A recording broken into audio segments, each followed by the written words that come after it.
If you call a spade, you'll get labeled all types of names. Imagine Scott Agnes criticizing South Carolina and Asia Wilson fans for going after Caitlin Clark during her rookie season. Imagine the backlash. Imagine being so rattled by excited fans that you pen an entire essay like you're trying to land a gig as Darth Vader's publicist. That's exactly what one Indiana Fever reporter did, painting Caitlin Clark's supporters as if they were full-on Star Wars villains just with foam fingers instead of lightsabers. In this episode of Journalists Gone Wild, we break down the viral meltdown that has people asking, did the WNBA just turn into a Marvel crossover event? Buckle up, this drama is hotter than Caitlin's three-point percentage. In an article, he put something in there, and I don't know if he thought it was going to be a side note to his article, but you cannot call Caitlin Clark fans the dark side of the fandom. No, that wasn't the greatest or smartest idea in the world. Picture this. Caitlin Clark, yes. The same athlete who single-handedly pulled women's college basketball out of the shadows and into primetime spotlight is now the target of a hit piece, but not just any hit piece. This one was penned by a sports journalist with the emotional resilience of a flat basketball, and the kicker, it's not even aimed directly at Caitlin. That'd be too straightforward. Instead, it takes a swing at her fans, those audacious people who had the nerve to support her. The horror. This is really disappointing from a journalist so closely linked to the Indiana Fever organization. This is really, really disappointing, and it's really concerning in my opinion, because it is painting a 23-year-old on their team who is currently injured. Apparently, this reporter, let's call him the torchbearer of trash takes, has concluded that anyone cheering for Caitlin Clark is now part of, wait for it, the dark side. That's right, step aside Darth Vader, because rocking a number 22 Fever jersey and applauding a three-pointer is apparently a Sith-level crime. All that's missing is John Williams queuing up some ominous music every time someone dares to buy her merch. Scott Agnes writing an article about the Reese's Pieces and all their negative vitriol, shout out to L. Duncan, that's been targeted to Caitlin Clark. Imagine the backlash he would receive. But what's the safe way out? What's the safest way to big up the Indiana Fever? Well, you tear down Caitlin Clark's fan. Meanwhile, Indiana Fever management is out here doing the absolute most of nothing. They're bumbling around like they're trapped in a Scooby-Doo episode, desperately trying to solve the mystery of why Caitlin Clark fans are upset when the answer couldn't be more obvious. You've got the most electrifying rookie in WNBA history playing in a league where the officiating makes the WWE look like the Harvard Debate Club. It's very sad, very disappointing.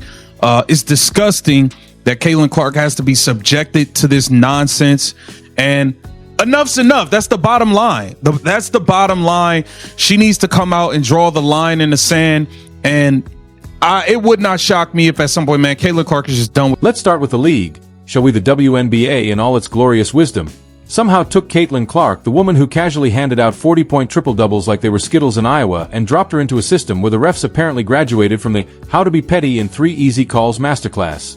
Every game feels less like professional basketball and more like a Shakespearean tragedy. Only this one's directed by someone who gets their plot points from Twitter arguments. Yesterday, they also announced the skills competition for the WNBA All-Star team. And she didn't make that either.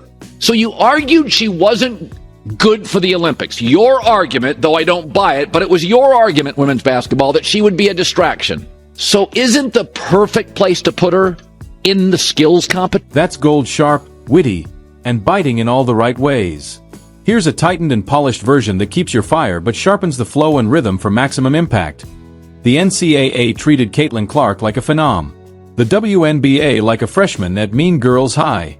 If the NCAA was the supportive guidance counselor cheering her on from the sidelines, the WNBA is Regina George sneering, "Why are you so obsessed with being talented? We went from Game of the Week coverage to Game of the Weekend, if nothing else is on, because apparently, showcasing your most marketable athlete is just bad business strategy." But let's pivot to this reporter. A man so allergic to accountability, he probably carries an EpiPen every time someone says, objectivity.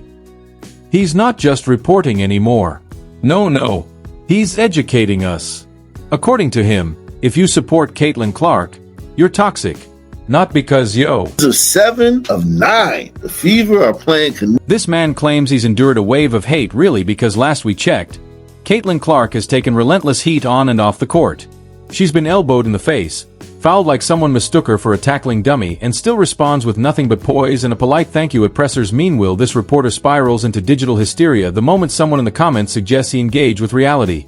And what's truly wild, he's never not once spoken up about the blatant cheap shots Clark has taken. Not when she was shoved. Not when she got fouled like someone was trying to knock her into next week. Not when she was body-checked mid-layup. Nothing. But suddenly, he finds the energy to pen a 1,200-word rant blaming her fans for everything. Let's talk about that fan base. Because according to him, Clark supporters are somehow the villains here. The spin is Olympic-level. Orbit Gum could sponsor this guy. He's tying himself in rhetorical knots so twisted. Auntie Anne should sue. Every time someone tries to discuss actual basketball, he veers off topic like a dad dodging an emotional talk. Forget the no-call fouls and cheap hits. His priority is scolding fans for daring to notice. Nasty.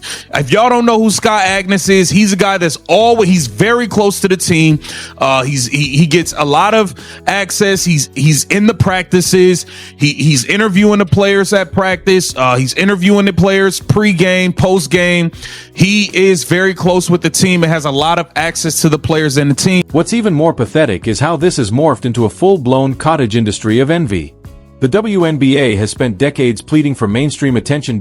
Now finally someone comes along, someone who brings in massive viewership, corporate sponsorships, sold-out arenas, and jersey sales so intense they crash websites, and her biggest offense? Being too successful. It's starting to feel less like sports commentary and more like workplace jealousy.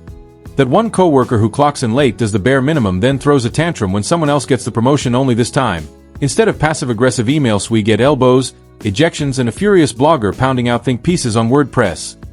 And since we're here, let's talk about the new favorite phrase, she's not the only rookie. Groundbreaking insight, thank you for that. Yes, there are other rookies, yes, some of them are phenomenal. No one said otherwise. But apparently if you dare to buy a Caitlin Clark jersey, you're 2 tweets away from being accused of running a cult.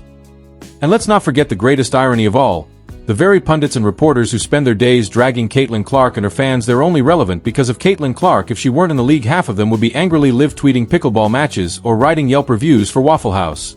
Let's not pretend otherwise. Ignorance is loud here, folks. They're only there for Clark. Boy, you stepped in it. But that dark side can easily seep into the team. The Caitlin Clark fans, the dark side. Because they're very passionate about a player, and yes, they put their money where their mouth is.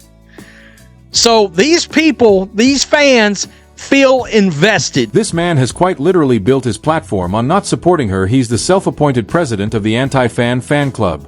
His entire brand revolves around yelling into the void about how she's overrated, then gaslighting anyone who dares to point out the obvious, that Caitlin Clark isn't just good, she's revolutionary. Let's be honest, if she were playing in a league where professionalism was the standard and favoritism wasn't the entire marketing plan, she'd already be in MVP conversations.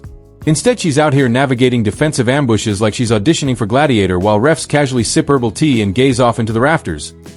And the worst part, every time she shows humility, grace, and restraint traits we usually celebrate, they get twisted against her. Why doesn't she fight back? Why is she so quiet? Maybe because she knows the microscope is already burning a hole in her face, blinking red. She doesn't need to fuel the trolls, especially not the ones who haven't watched a full game without bias since flip phones were a status symbol. Here's the reality: one woman brought millions in value to a league that couldn't sell out a concession stand 5 years ago. She got national audiences engaged with women's basketball, and the media's response: you guys clap too loudly, please stop liking her. Honestly, this would be hilarious if it weren't so transparently bitter and so completely utterly pathetic. Reporter Scott Agnes has decided that now would be the time, now that the Fever have won a few games, now would be the time to attack Caitlin Clark fans. While, of course, and I'm not even going to go through because some of them are really nasty. V10. Caitlin Clark didn't just make the WNBA relevant, she made it unavoidable. ESPN covers her like she's running for president. Opposing crowds erupt when she drains a 3 cities. See actual spikes in tourism when the Fever come to town. But sure, let's blame the fans. Not the flying elbows. Not the blatant no calls. Not the league's inability or refusal to protect its most valuable asset. Not even the officiating so blatantly biased it would make a World Cup ref wince. No, clearly the real problem is the people buying tickets, wearing her jersey, and selling out arenas. You know what, if that's the dark side, then hand me a lightsaber, because this version of the Force is generating revenue, growing the sport, and giving young girls a reason to believe in something bigger than gatekeeping. Meanwhile, our favorite critic can keep hammering away at his keyboard from the safety of his irrelevance, watching the sport he claims to love finally asin, just not in the way he wanted. 1 minute. Caitlyn splitting defenders like Moses parting the Red Sea.